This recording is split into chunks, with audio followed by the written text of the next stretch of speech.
Hello, boys and girls. Welcome to another edition of Father Bob's Neighborhood. It's a beautiful day in the neighborhood, a beautiful day for a neighbor. Would you be mine? Could you be mine? I've always wanted to have a neighbor just like you. I've always wanted to live in a neighborhood with people like you. Oh, let's make the most of this beautiful day. Since we're together, we might as well say, won't you be mine? Won't you be mine? Please, won't you be my neighbor? Hey, boys and girls. I'm glad you could join us for this edition of Father Bob's Neighborhood. Today, our special word is Christmas. Christmas, yes, that's the season we're in. And we're going to hear a little bit more about Christmas from a very special person. I have a story here.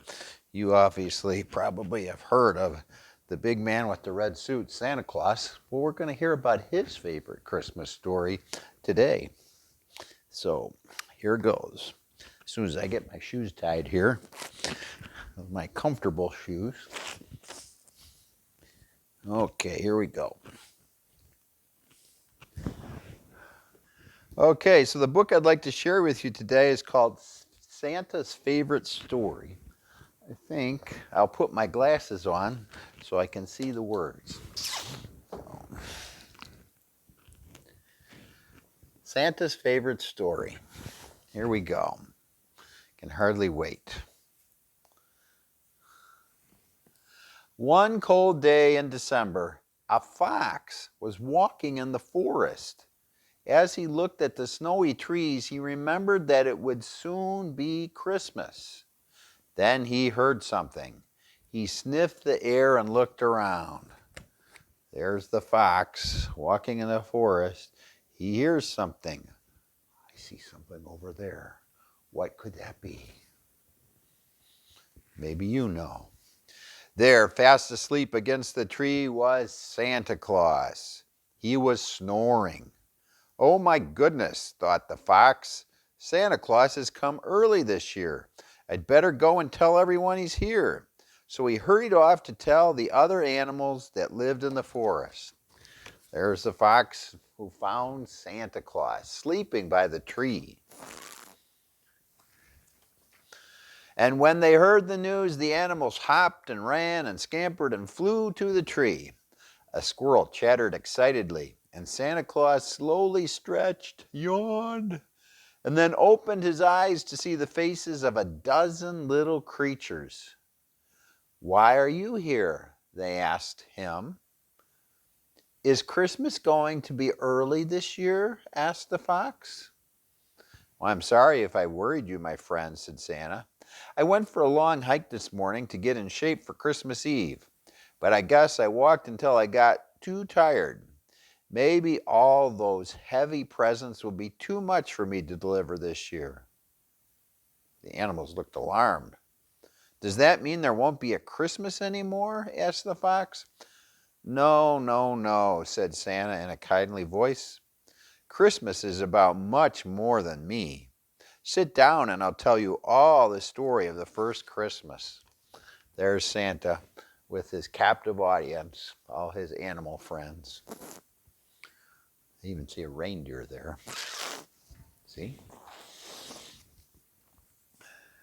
It happened long, long ago in a faraway place called Bethlehem.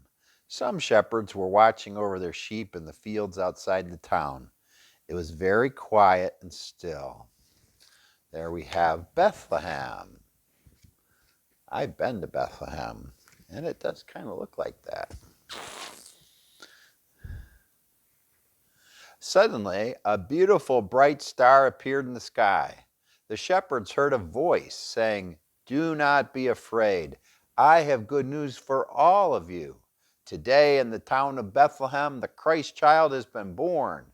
God has sent his Son to show what God's love is like. Follow the star to his stable. There's the shepherds, and they were the ones. They were outside of Mary and Joseph, of course. They were the first ones to see baby Jesus. And they were following the star. The shepherds followed the star over the hills and through the valleys, across bridges and past little villages. They were wise shepherds. They knew how to read the signs in the skies. All the while the star shone brighter and brighter until at last it stopped above a small stable. The shepherds and their sheep stopped too, for there in the stable was a baby lying in a manger. The shepherds knew this was the Son of God, and they knelt down and they prayed. All the sheep are attentive, and the shepherds are there praying by the one who would become the ultimate good shepherd. And that is what happened in Bethlehem when the Christ child came. It's my favorite story because it reminds me why we are so happy at this time of year. Love was the gift God gave to us on the first Christmas, and it is still the gift, the gift of Jesus. And this love is far better than any presents I can ever deliver. Santa Claus put his hands in his pockets and looked slowly around the circle of animals with a kind and happy smile upon his face. "Well, how silly we've been," said the fox, "to think that Christmas was only about presents. It's about the presence of Jesus, the most important presents." "So now you know," said Santa, "but come on, you're right that it's almost Christmas. Let's go back to my place and get things ready." All the animals followed as Santa Claus ran off towards his house. He didn't even look tired anymore because he had remembered how much fun his work was going to be.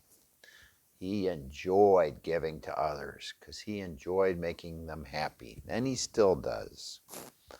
And he enjoys what the first Christmas is all about. The animals stayed at Santa's house until Christmas Day and helped him every way they could. Of course, the reindeer helped by going out with him to deliver the presents the night before. After a fine Christmas dinner, Santa gave every animal a present. And as they sat around the fireplace later in the day, they all asked to hear Santa's favorite story again. It was a very special Christmas day for everyone. And that is the end. Santa was sure that he had the nicest time of all, though, because he remembered that the best present ever is Christmas itself. I pray that you have a very Merry Christmas and that you remember that the true joy and happiness of Christmas is the presence of Jesus. And that is a present and presence that we are called to share. And nothing will make Jesus more happy, and ultimately nothing will make us more happy. That's the secret of Christmas. God bless you, and may you have a very Merry Christmas.